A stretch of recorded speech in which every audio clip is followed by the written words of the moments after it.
What's up? Super close up this time. Why? Because I'm super happy. Because I want to introduce to you one of my childhood favorites. Like, legit. How could I express the joy of the Lord of the Rings? You guys ever seen these before? These are little figures, right, that you can paint with the Fellowship. You know, all my D&D people out there, them, you know, fun games or whatever. I bought this from a dude at Games, kind of like a Games by James, but it was more than that. And I want to have like a close up, obviously. Has all 9 of the Fellowship characters with it, but kind of want to just show you some of the things that, you know, got me into Lord of the Rings, other than, just the movie collection, the 3-disc trilogy of Peter Jackson. After I watched, I think it was the first movie with my Uncle Blaine, I saw part of it, or, he was watching it. The first one that I actually saw in full, I'm pretty sure, was The Two Towers. And then I did watch the third film in third grade back in 2003 at a movie theater up here in Minnesota. I think over by Roseville. Or not Roseville, Egan. And so, yeah, I watched The Charge of the Rohirrim live and fell in love with The Lord of the Rings.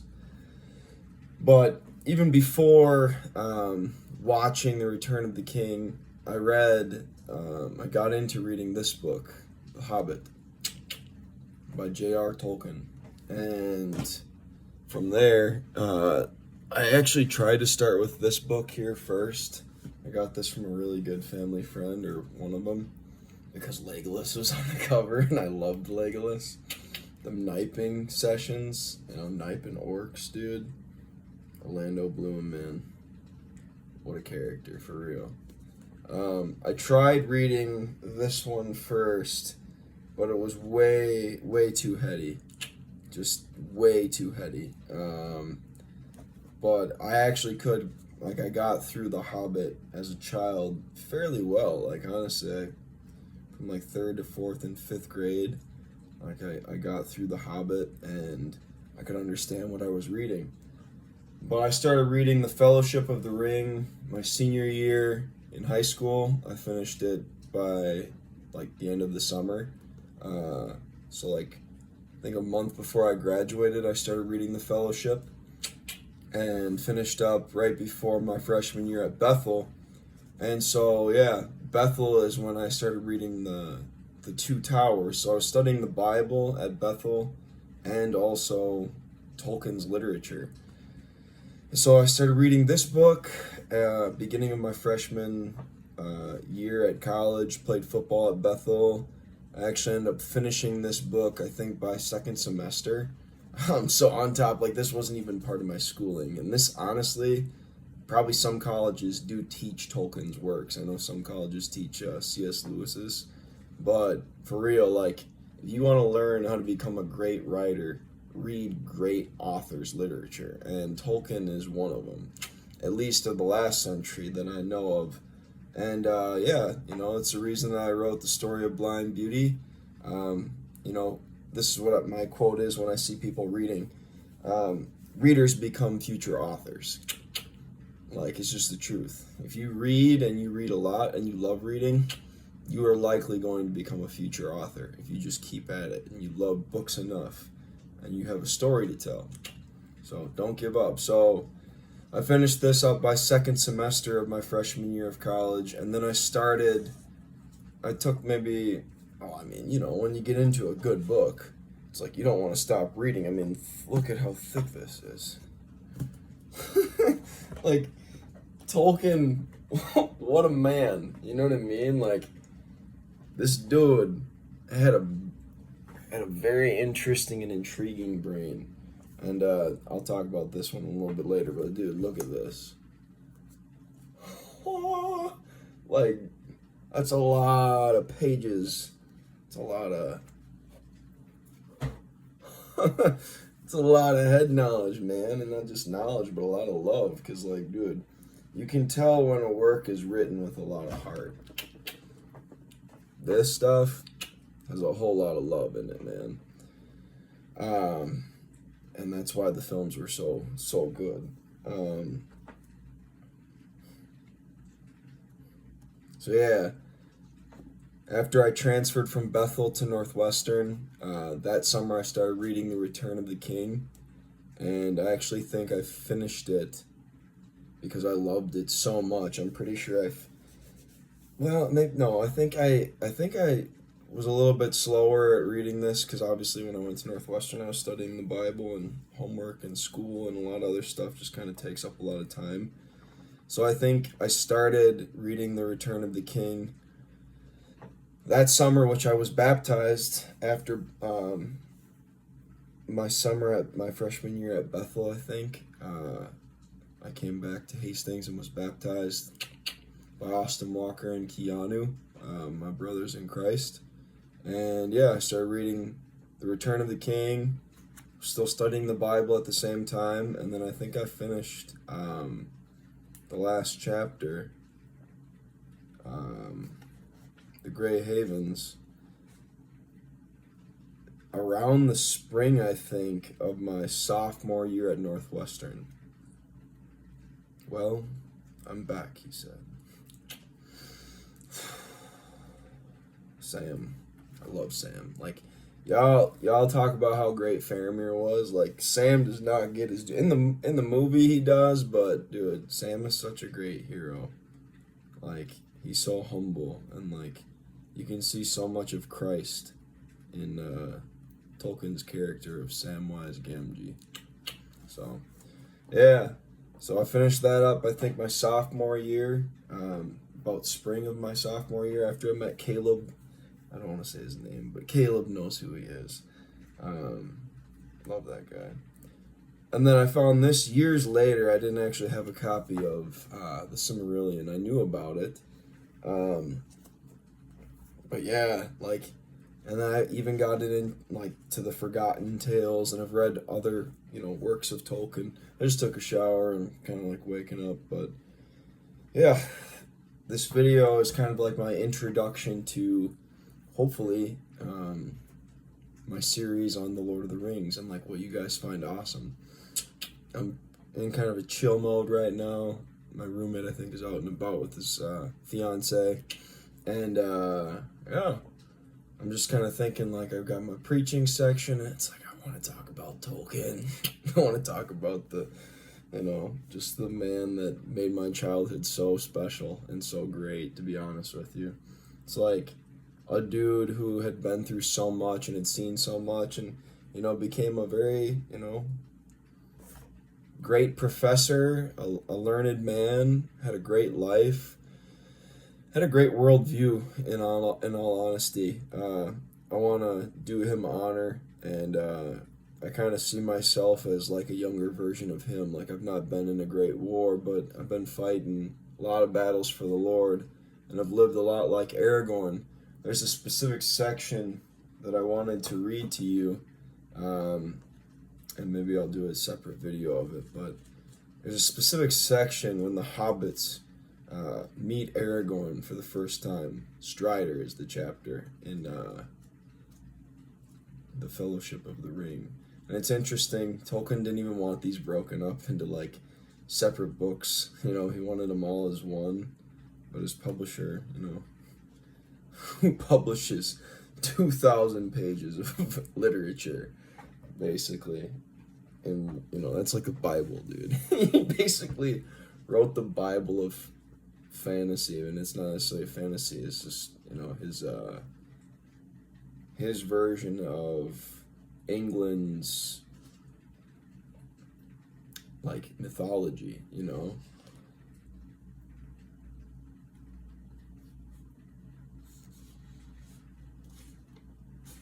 I'm trying to find it.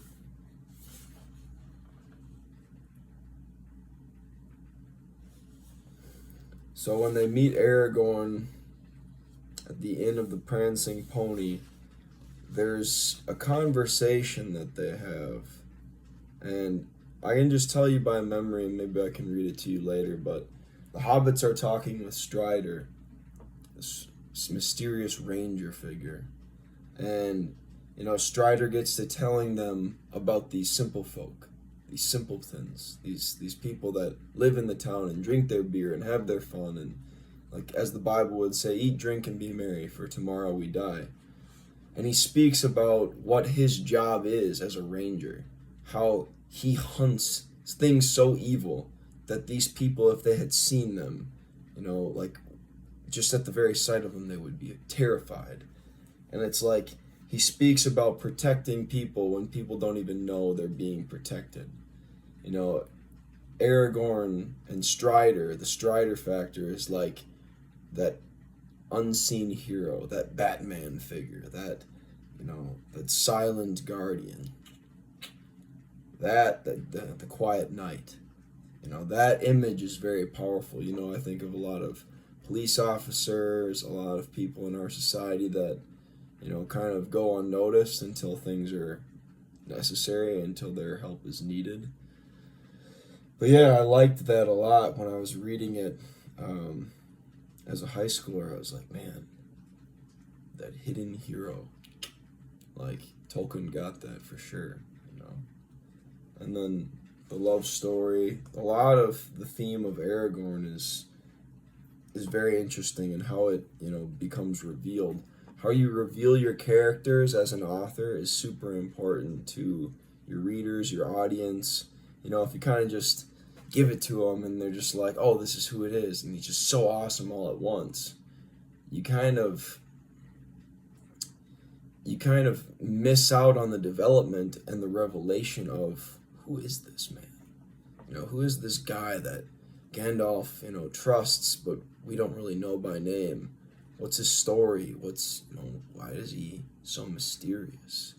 There's something about mystery and hiding your nature from those who are close to you and those who want to know you that intrigues people even more. So, yeah, thank you for listening to my introduction on potentially the reading and the series of The Lord of the Rings. Any of my Lord of the Rings nerds out there who love talking about Lord of the Rings and basically are just huge fans, if you guys want a specific thing or want a specific perspective on something out of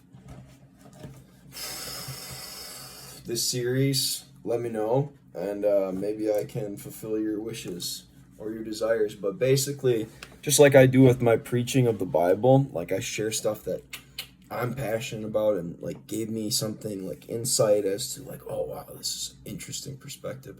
I kind of want to do the same thing with Tolkien, and I look at each book now that I've read them thoroughly and thought and meditated on the man and his works, and you basically leave behind your legacy with what you write. Like, there's film of him, but like his real legacy is what's written in those books, and the characters that he made and the stories that he led them through.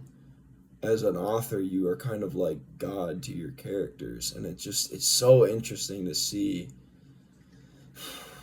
how each of his characters reflected a part of who he was, and his joy, his hope, his humor. And I mean, come on, Gimli. If you don't have a sense of humor, or you don't sense Tolkien's humor through Gimli and even Sam and just like the hobbits in general, like Peter Jackson didn't just come up with that. Like, you can see the humor of the characters in the story, and it's just like, it's funny. Sam is a lot funnier in the books, in my opinion, than Gimli, but Gimli's pretty funny too, and John Rhys Davies is awesome. So, y'all have a good day. Thank you for listening, and hopefully we'll see you in the next video. And seriously, if this channel's gonna grow at all, like, you gotta share it. Like, I might not be the best looking dude or whatever, or like the most inspiring speaker, but like I know what I'm interested in. Y'all are interested in whatever y'all are interested in, and for me, instead of just like scrolling through your phone and just watching stuff on your phone, like I love books and I love reading, and like when you sit down with a really good book, man, like you're experiencing kind of the deepest parts of your own soul. You know, you can feed on stuff on your phone and look through what other people are doing for a long time. But I suggest to you, like even with my videos, great as they are, like don't watch them just on your phone. I'd prefer you to watch them on a TV screen and have them going while you're reading or while you're studying, while you're actually reading things that potentially you don't even have awareness of. Like for me, when I was in my scholarly mode at college for 5 years, because I did go to college for 5 years. I got a Bachelor of Arts in Pastoral Ministry. I didn't get a doctorate, not yet. I would like to be a professor eventually if that's God's will, but I don't need to have have more than what I have. In my opinion, I think I already know what I need to know, and that's good enough for me. And so yeah, read books, meditate, study, learn, and apply what you know. So what other story can I share? Just because it's like the introductory video and it's only 16 minutes.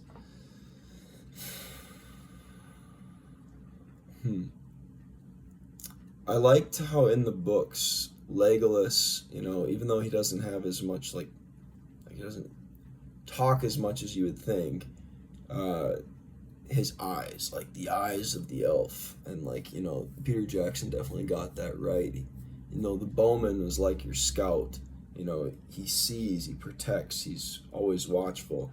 The time where they're, you know, on the river, or by the river, and they're going down, you know, like with the 3 elven boats from Lothlorien, and they're on the shore, and there's like the Nazgul like above them, and like I'm pretty sure Legolas like knipes it. Like he's like watching over the company as they sleep. He hears something in the night, and it's like it's kind of cool because like what I was telling you before, you know, like Aragorn's like this silent guardian, this protector, and it's like there's evil in the world, y'all. Like if you look at the orcs and like Tolkien's image of an orc, right? It's like his version in Middle Earth of a demon in the real world. And like the heroes hunt the demons. The heroes protect the hobbits and, you know, even just other Middle Earth creatures and villagers from these demon-like creatures.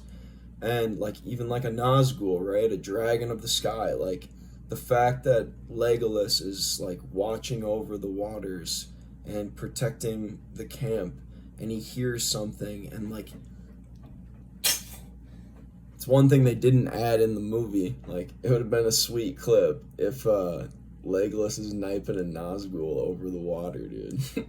That would seriously, like, you guys know what I'm talking about. Like I'm filming right now, right? Like those montages, like this is my Facebook like joke or meme. This is my sense of humor. So like I have this picture of like how normal hunters get ready for hunting, or like what gets them like, you know, pumped up for hunting, and it's like all these hunting montages of just like dudes sniping super big bucks, and then it's like how I get ready for hunting, and it's all the Legolas montages of just when he knifes the orc from across the thing in Moria. And like when he's like riding like the skateboard of the shield of the Uruk-hai and just, and then the other one where he's like, you know, trying to get to Boromir and like all them Uruk-hai are just around him, and it's just the whole montage of like 10-second video of him just downing them. Like that, like honestly, like when I was a child and I saw Legolas just sniping Uruk-hai and orcs, like seriously, like that's the image, is like, dude, this is awesome, you know? And if they would have added one montage in the Fellowship, an extra one of him knifing a Nazgul over the river, like that'd have been sweet. So, y'all have a good night. Peace.